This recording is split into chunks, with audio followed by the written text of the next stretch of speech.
forward to. Like Trina said, my name is Mesha Parker, and I'm a licensed professional counselor with the state of Alabama. I have been a counselor for 17 years. I first started out counseling working for a nonprofit organization called Youth Villages out of Tennessee. And we did in-home therapy for DHR with kids who had behavioral problems. So I was in these people's homes 4 days a week for 4 hours. Being trained on multisystemic therapy is where the first training that I got. And when you think about it, and a lot of people don't really understand it, is that you have to look at the multiple systems. There was 5 systems that we looked at. We looked at the individual, the school, the community, the family, and the individual, school, family, community, and their peers. Because a lot of times people don't understand that every one of those systems play a huge impact in that child's life. And a lot of times kids act out behaviorally because they're dealing with emotions that they don't know how to describe.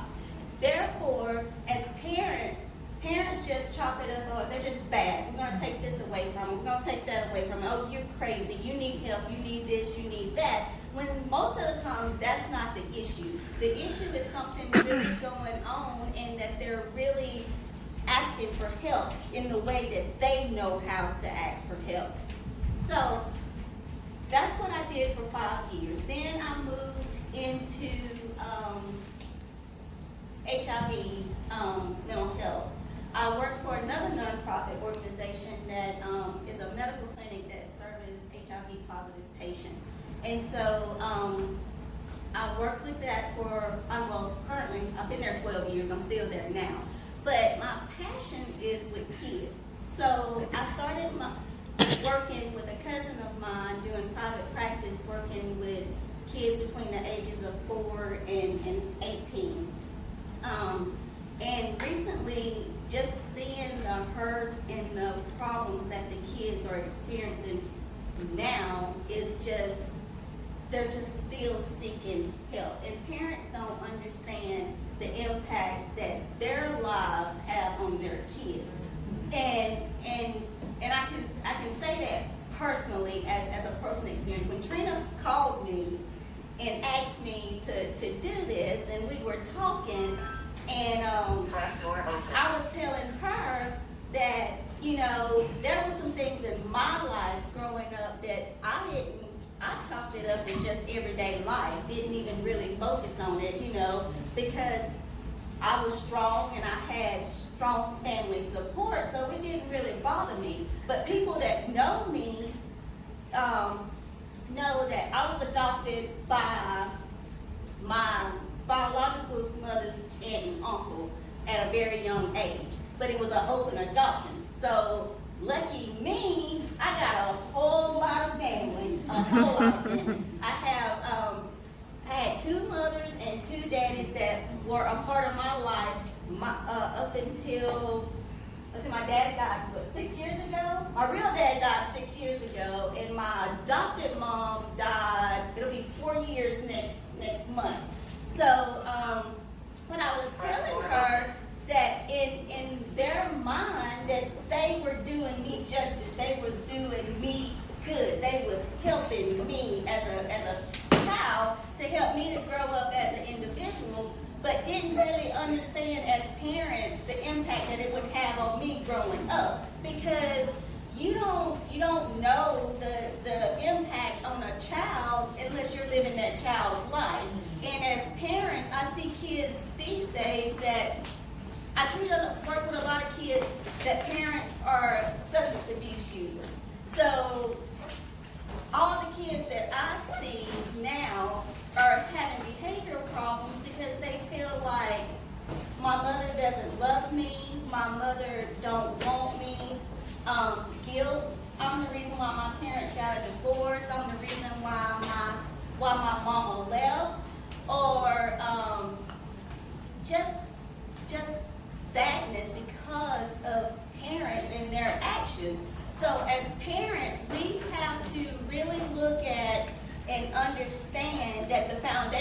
we provide for our kids, and be aware of the changes that's going on in their lives as you see them in the home. Because as parents, you're the expert. Nobody knows your child better than you. So if you see an increase in behaviors, if you see a change of isolation or bullying or anything that's different than what you know that your child is used to doing, or anything that's normal for them, pay attention, because that's their way of asking for help. And they don't know how to. And even if they did know how to, they're not going to be open about it, because the stigma of having depression, anxiety, or having some type of mental health, they're not going to ask for it. And then as parents, we sit back, and if you don't get them in the counseling, if you don't take them to the doctor and get treatment for them, when they turn 18 or 19 years old, and then you're seeing them in jail or seeing them in trouble a lot, just not doing anything with themselves, is because they conform to what they know. And if they don't know no better and don't have the support to ask for help with mental health issues, they're not going to do it at all. And like Trina stated earlier, I'm a firm believer everybody needs a counselor. I don't care who you are. I have one, and I'm a therapist. But I started seeking counseling when my mom went in the hospital 4 years ago, and I knew I wasn't going to be able to handle it. I knew what the end was coming, and I knew I wasn't going to be able to handle it. So I left the hospital and went to an appointment while my mama was laying in the hospital dying. But that counselor has been like a saving grace to me, because I still see her to this day. And she tells me, Mesha, I see a counselor too. But, in the profession that we're in, and we see and listen to everybody else's stories and help everybody else and hold on to that stuff. People say, you need to leave work at home. It's hard to leave work at home, especially when you're working with kids, because I want to take them all home with me. And I want to be there and provide them with the foundation and the support that they need, because that's what our role is as parents, is what we're supposed to do. We're supposed to be that foundation to our kids and actually be aware of the changes that they're going through to get them the help that they need. Because if they're running a 99.9 or 104.3 fever, as parents, what are we going to do? We're going to take them to the doctor. We're going to get up and we're going to sit up all in the middle of the night. We're going to go to the emergency room. So that's what, and I love what Trina's doing, because that's what we need to be doing with mental health. We need to be okay knowing that it's okay to ask for help. There is nothing wrong with asking for help. Because when you ask for help, you get the help that you need. But the stigma is that everybody's crazy if you ask for help. And I can say that from experience, because my adopted dad served 26 years in the military, post-traumatic stress disorder. He tells us, hey, I'm not crazy. He refuses to take the medication, even though me as a therapist telling him, Daddy, you're not crazy, but you need this, you need this so that you can function every day. It's not a big issue, just take it. But in his mind, him taking medication he's crazy, because that's what America has placed on mental health illnesses and challenges, is that you're crazy if you take medication. You're not crazy if you take medication, because if you got high blood pressure or cancer or diabetes, you're going to take your medication because you want to stay alive. So that's what we need to instill in our children, is that it's okay if there's something wrong. We're going to get you the help that you need. And now, and I said earlier that, a lot of things, the underlying issue with kids is that what's going on in the homes. And people don't understand what's going on in the homes, because the kids are afraid to say it, because they know, well, if I tell the teacher or tell anybody else what's going on, then I'm going to be removed from my family. I'm going to be gone. I'm going to lose everything that I have.